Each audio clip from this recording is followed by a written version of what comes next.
Well, child, section 4. This is mental health and behavior. I'm going to break this down into two separate videos because there's a lot of content here that I want to cover. All right, so let's do in this first section, part A. This is explain the normal patterns of behavior in the developing child.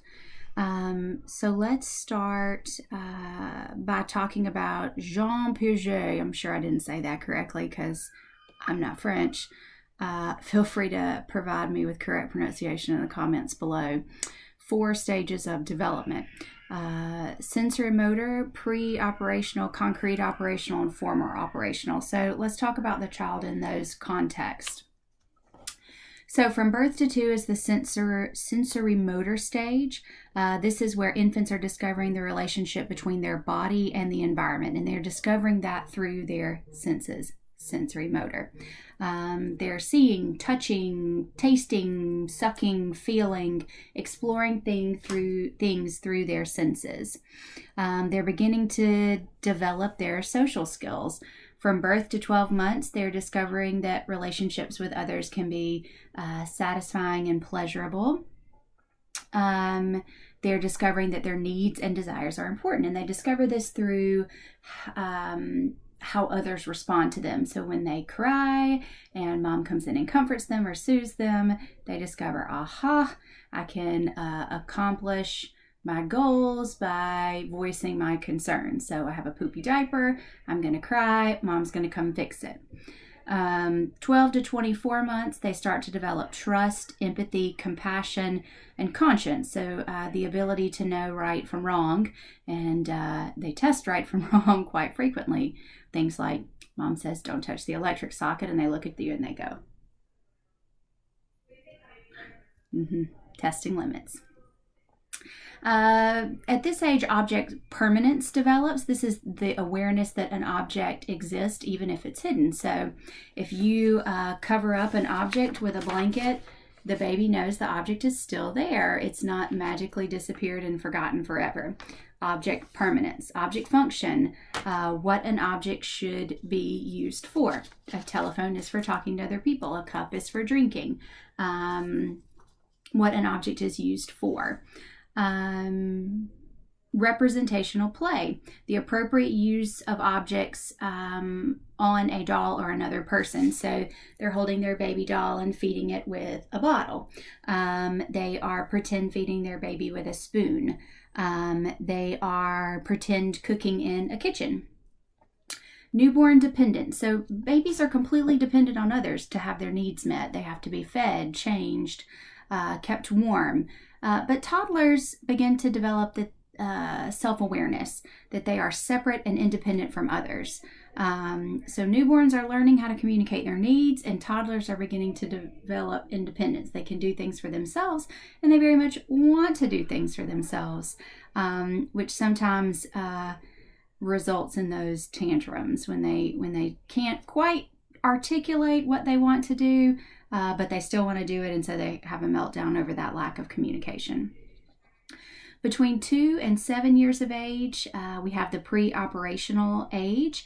This is when children begin to engage in symbolic play, and they learn to manipulate symbols. They become much more independent at this age, and they are very egocentric. They're unable to look at other people's point of views. Mine. It's my toy. I want it. I want to do what I want to do when I want to do it. So this is the age when we really, over the course of these 5 years, from 2 to 7, start to work on sharing and looking at things from other people's point of views and understanding those. Because at 2, they're very egocentric. They don't have those things. This is where imagination play often develops. They participate in a good bit of pretend play, and somewhere around 3 to 4, they start to pretend play with other people. They may participate in role playing. They pretend to be mommy or daddy, may pretend to be a doctor, like the coolest job in the world. This is where Doc McStuffins comes in. Everybody wants to give checkups, which is awesome.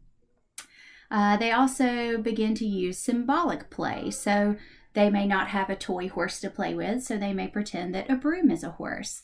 They may not have toy food to play with in their kitchen, so they may use rocks or other objects and pretend that they are food. Symbolic play.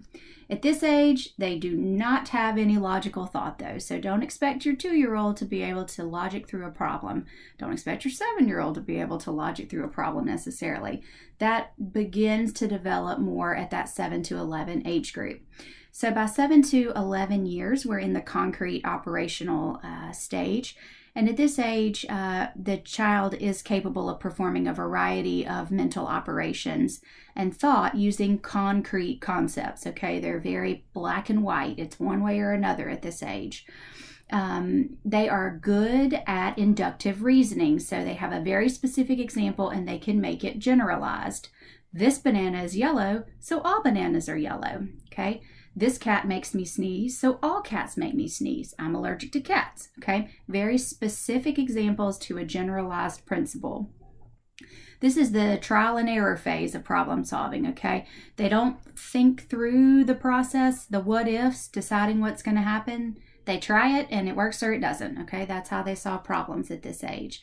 They don't have abstract thinking and there's no deductive reasoning or logic at this age.